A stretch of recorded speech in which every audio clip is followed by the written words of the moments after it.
Jueves 23 de febrero de 2023. Muy buenos días, qué gusto acompañarlos. Hoy en Contacto Directo estará José Hernández, columnista de Diario Expreso y director del portal Cuatro Pelagatos.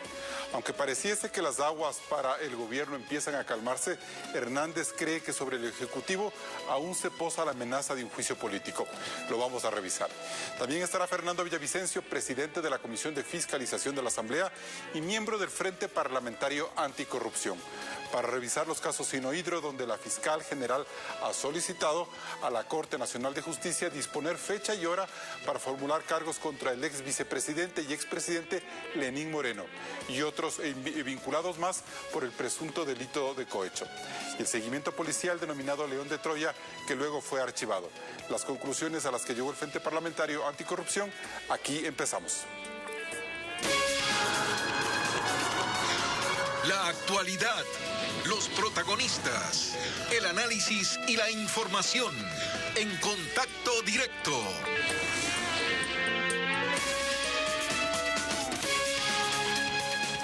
Tras la derrota de la consulta popular, el presidente de la República, Guillermo Lasso, resaltó haber escuchado el mandato del pueblo sobre mejor educación, salud, seguridad y empleo. En el más reciente mensaje a la nación del 21 de febrero, el mandatario anunció que este 2023 se destinarán más de 4.000 millones de dólares para educación y que se abrirán más de 3.300 plazas de empleo para maestros.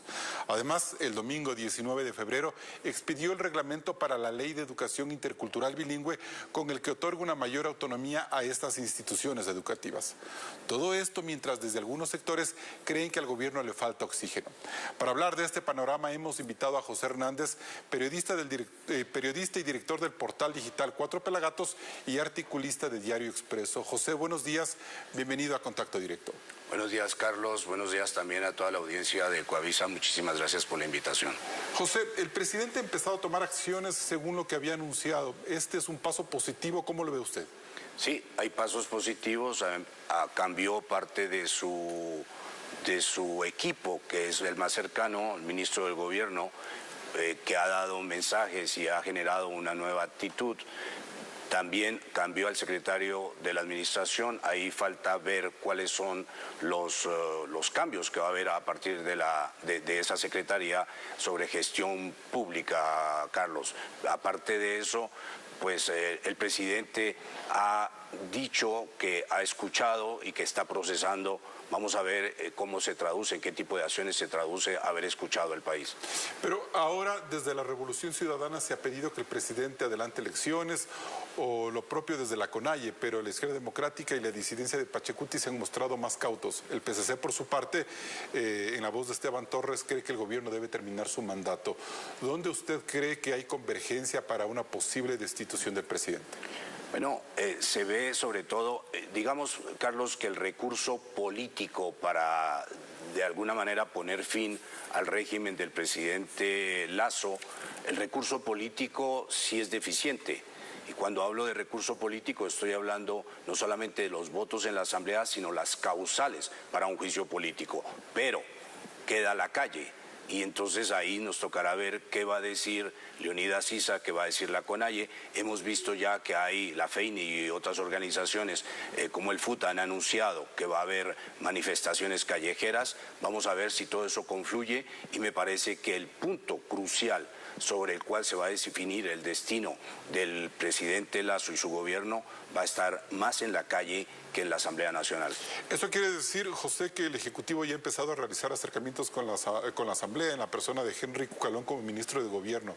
¿Eso cree usted que es mucho más fácil desactivar porque por el buen diálogo con la Asamblea o porque la Corte Constitucional de alguna manera va a impedir que los apetitos en la Asamblea vayan más allá de lo que dicen las leyes y lo que dicen las evidencias en las investigaciones? Yo creo, Carlos, que es lo segundo que tú has dicho, es decir, es que no hay las causales y se está viendo que ese informe que está haciendo esta comisión dirigida por la señora Veloz no tiene causales y por ende va a ser más difícil que puedan encontrar una causal y además, como tú sabes, las causales las tiene que calificar la Corte Constitucional. Entonces me parece que es más eso por ahora que una sensatez que podríamos leer a partir de un diálogo con Henry Cucalón. No creo que en este momento esté dando el tema de Henry Cucalón, no creo que haya que leerlo como que él está neutralizando la Asamblea, sino que creo que la Asamblea no tiene en este momento ni las causales y peor los votos. O sea, es decir que si la comisión ocasional que investigue el caso Encuentro decide proponer juicio político contra el presidente, primero deberá haber 70 votos para que eso se proponga. Luego debería ir a la Corte Constitucional y luego que existan 92 votos para una censura y destitución. Es un camino largo, pero usted considera que todavía está fácilmente controlable o se lo puede controlar, ¿verdad? Es que no hay las causales, Carlos, como se ha visto. Me parece que esas causales están patinando. Se habla de indicios, incluso las personas que más han hablado de esto, la señora Pacimiño, la señora Veloz, han hablado de indicios.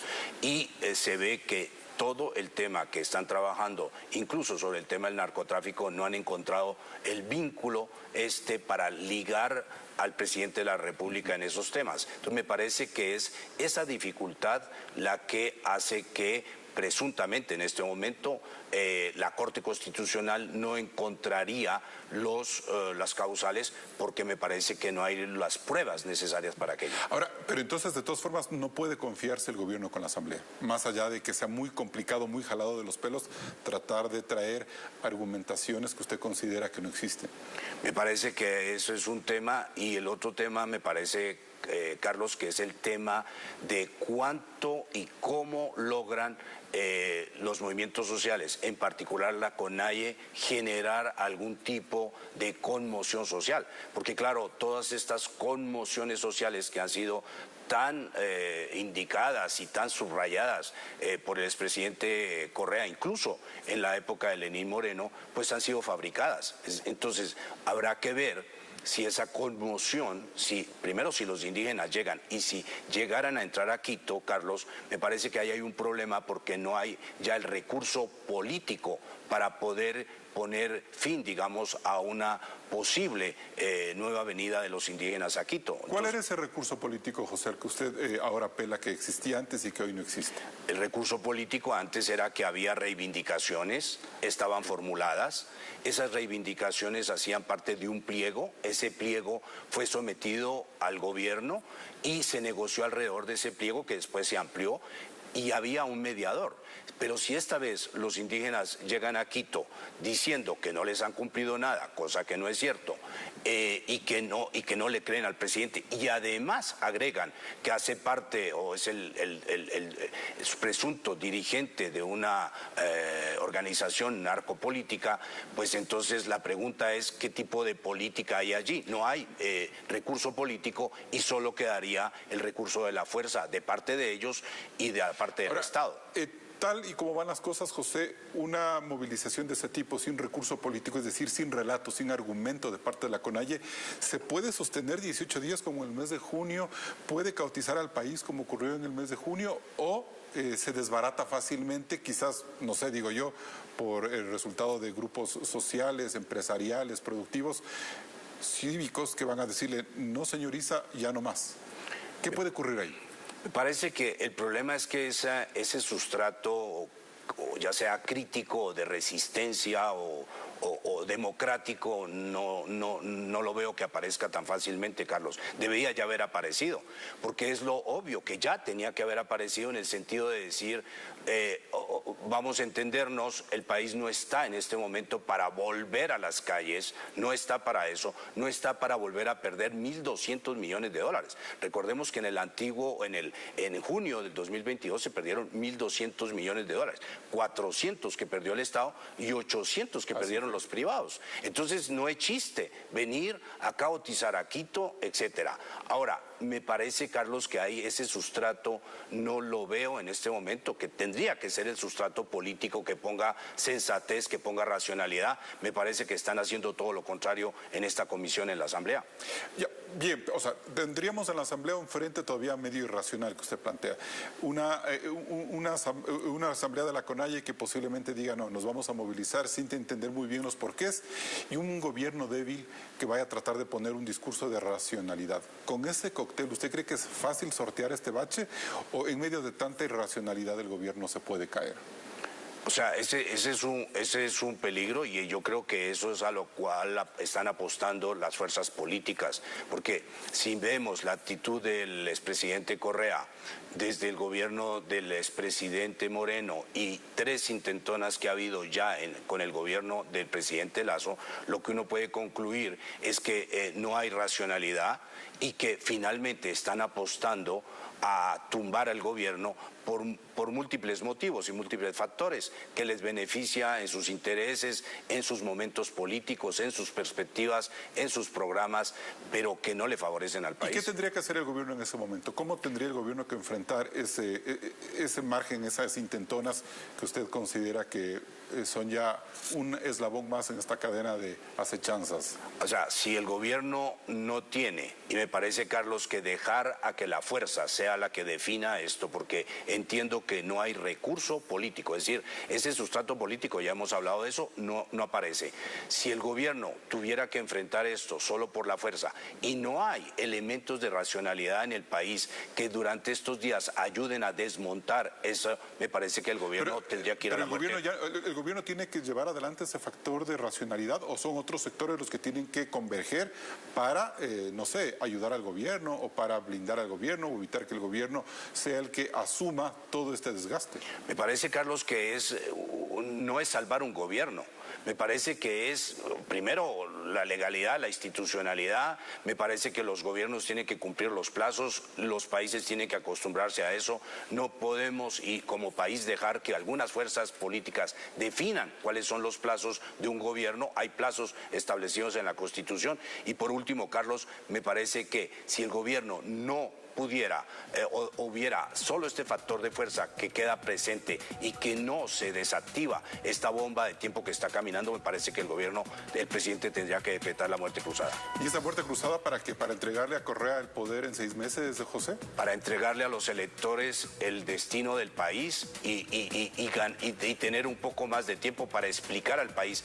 No es con golpes, no es porque haya un régimen específico o un partido específico que tiene que poner los plazos en la democracia del país, pero si no, reitero, si no hay factor político y si el país queda sujeto a un tema solamente de fuerza y si no se desactiva eso, me parece que esa debería ser una salida. Bien, estas son algunas de las reflexiones de José Hernández, articulista de Diario Expreso y director del portal Cuatro Pelagatos. Gracias, José, por habernos acompañado en Contacto Directo. Gracias, Carlos, a ti y a toda la audiencia. Y bien, al volver, Fernando Villavicencio del Frente Parlamentario Anticorrupción. Caso Sinohydro, presuntas coimas a cambio de contratos para la construcción de la hidroeléctrica Coca-Cola Sinclair que está por irse en el cauce del río. Y el seguimiento policial denominado León de Troya que luego se archivó. Ya regresamos.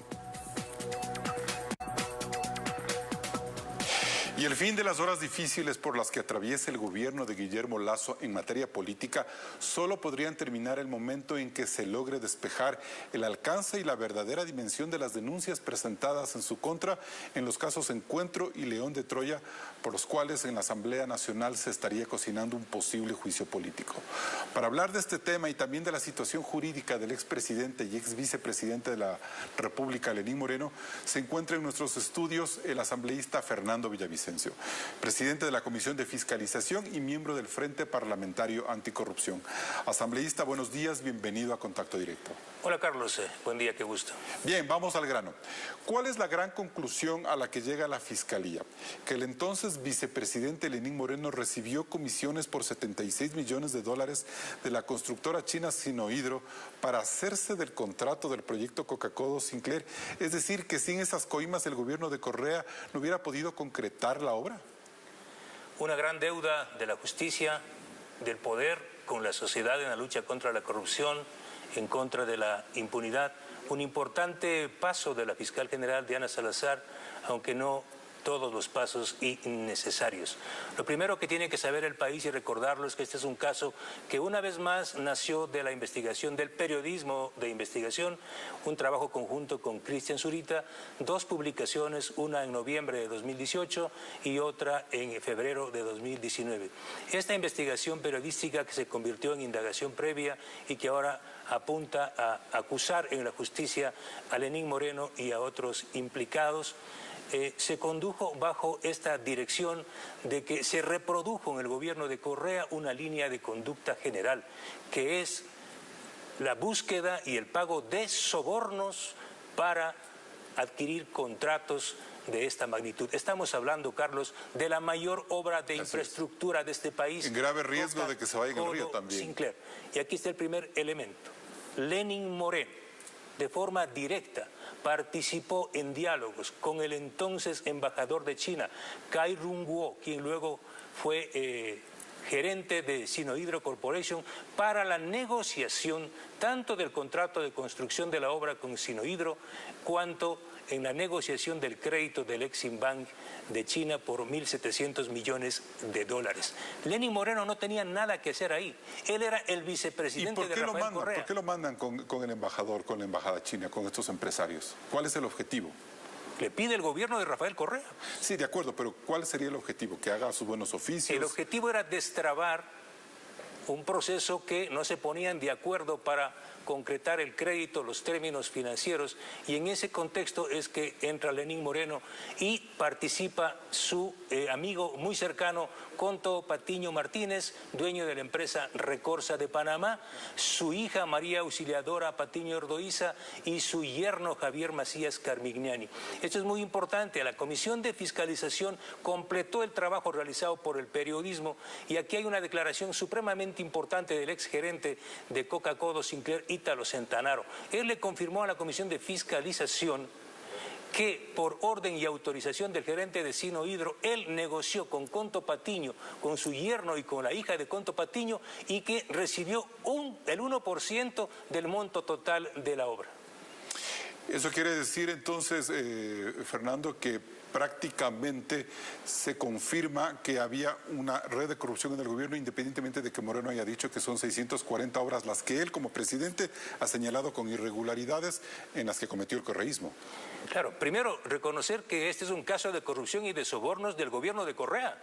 Lo hizo Lenín Moreno cuando no tenía ningún inconveniente, ningún problema, cuando estaban en amores con Rafael Correa. Además, Rafael Correa es quien cosecha esta gran negociación de Lenín Moreno, y se lo puede notar claramente aquí en los documentos. Es Rafael Correa quien da paso, luego de la negociación, aquí está el oficio, y autoriza la firma del contrato y la línea de crédito del Exim Bank. Es decir, Rafael Correa... luego de los buenos oficios de Moreno. Exactamente, porque Lenín Moreno no es que hizo esta negociación porque él quiso, lo hizo con conocimiento de Rafael Correa. Por eso es el punto importante ahora, que la acusación de la fiscal no solo debe quedarse en un caso de cohecho, sino avanzar a un caso de peculado. ¿Por qué? Porque aquí hay funcionarios del sector eléctrico del gobierno de Correa que tienen que responder. Ahora bien, cambiemos de presidente, Fernando. Vamos con Guillermo Lasso. Según las fechas, el seguimiento policial a Rubén Cherres empezó antes de que Lasso fuera posesionado como presidente de la República. Ese es un detalle muy importante. ¿Por qué entonces le seguían los pasos a este personaje que coincidencialmente era amigo del cuñado del primer mandatario?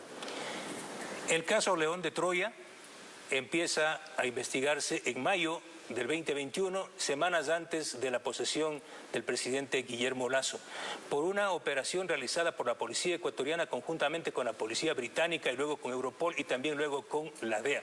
Se llama León de Troya porque el dueño de la empresa Osaka Fitch, Víctor León, es el epicentro de las investigaciones de este gran equipo de oficiales de la Policía Nacional, considerando el caso uno de los mayores y más importantes de la lucha contra el crimen organizado y el narcotráfico. ¿Por qué? Porque a través de este grupo, de esta estructura criminal que operaba en Ecuador, formada por albaneses y ecuatorianos, se llegaba con droga a los grandes puertos de Europa, principalmente de Bélgica, Rotterdam y otros. Es decir, es un caso emblemático para la Policía Nacional. Cuando investigan, reitero, a Osaka Fitch y detectan a Víctor León, quien tiene una difusión roja en los Estados Unidos, arranca este caso. Hacen pinchazos con base a una indagación previa abierta por el fiscal Balda de la ciudad de Manta, y se encuentran una serie de contactos y llamadas telefónicas, y aquí aparece la figura de Dritan Giga, que es uno de los albaneses que aparece en esta estructura, y los contactos con Rubén Cherres Fagioni. Que la policía haya cerrado esta investigación, ¿confirmaría que Lasso lo ordenó? Es decir, que Lasso ordenó cerrar esta investigación, o que más bien algunos miembros de la policía actuaron sobre la base de sus intereses, cálculos corruptos propios, o por qué se termina cerrando el caso, Fernando. Un caso tan importante estaba en conocimiento, obviamente, del jefe antinarcóticos, el general Giovanni Ponce. Y fue el general Giovanni Ponce, como consta en este documento, con autorización y conocimiento de la entonces comandante general Tania Varela, quienes desmantelan la unidad de investigación de la policía y prácticamente archivan, en términos técnicos, el proceso de investigación en contra de una de las mayores estructuras criminales que operan en este país. Yo podría entender que esa decisión que, según este informe, toma Tania Varela y toma el general Ponce, es para proteger una estructura criminal o de corrupción dentro de la policía. Esa podría ser la primera hipótesis, es decir, que la policía ordena cerrar para protegerse como policía, Fernando, o por pedido del presidente para proteger a Danilo Carrera, no sé cómo entender. La investigación del Frente Parlamentario, que será formalizada el día de hoy, logró determinar, amigas y amigos, y Carlos, que el presidente de la República no aparece relacionado en esta estructura, en esta investigación inconclusa de este equipo de la Policía Nacional. Pero el 7 de julio del 2021, a menos de 2 meses de haberse posesionado, el presidente Guillermo Lasso recibió en su despacho a la comandante general de policía Tania Varela y al jefe de investigación de este caso, León de Troya, el coronel José Luis Erazo. Y el coronel Erazo le informó al presidente de la República sobre esta investigación en la que aparecía los albaneses, el señor Rubén Cherres, y también se mencionaba a su cuñado Danilo Carrera. Reitero, en esta investigación, porque yo he conversado con los oficiales, no aparece vinculado directamente el presidente Guillermo Lasso, pero sí conocía. Y luego, porque es mi obligación como legislador, compatriotas, decir la verdad, en enero de este año, en una reunión con el presidente Guillermo Lasso en el Palacio, el propio presidente me comentó que él conoció de este caso. Ahora, la responsabilidad central está aquí. ¿Cómo es posible, ecuatorianos, que el jefe antinarcóticos, el general Giovanni Ponce, haya disuelto una unidad de investigación de uno de los mayores casos de narcotráfico, tal vez de la historia de este país? La Fiscalía General del Estado debe reabrir esta indagación previa e investigar Fernando, la operación.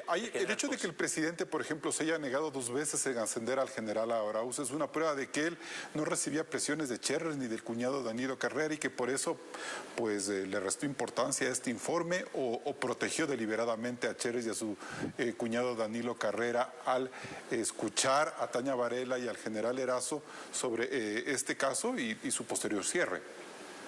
El presidente debe responder al país. ¿Por qué razón guardó silencio? La ex comandante de la policía, Tania Varela, tiene que decirle al país y a la Fiscalía General del Estado cuáles fueron sus razones para pedir al general Ponce que archive el caso. Y también la general Tania Varela tiene que decirle al país por qué se involucraron a otros generales de la Policía Nacional en un supuesto caso antinarcóticos, cuando el único general que aparecía vinculado era el general Arauz. Y luego se removieron, se dieron de baja a estos oficiales para permitirle que el esposo de ella ascienda a general. Entonces, hay unas explicaciones que primero debe darlas la policía y por otro lado el presidente, ¿no es cierto? Sin duda. Ahora, Fernando, esta presunta omisión del presidente de la República es causal para que exista un juicio político en contra del primer mandatario, como se pretende llevar en la Asamblea Nacional. En la Asamblea Nacional hay un interés marcado por parte de esta comisión llamada multipartidista, que primero hicieron el traje y luego buscaron el personaje. Es decir, ellos ya tienen clarísimo a dónde llegar, a la destitución del presidente a través de un juicio político. Reitero, el contenido de esta investigación parcial, archivada de forma ilegal e inconstitucional, no involucra al presidente Guillermo Lasso directamente. Lo que sí debo decir es que el presidente conocía, y es la Fiscalía General del Estado quien debe investigar este caso de narcotráfico. Fernando Villavicencio, del Frente Parlamentario Anticorrupción. Gracias por estar en contacto directo. Gracias a ti.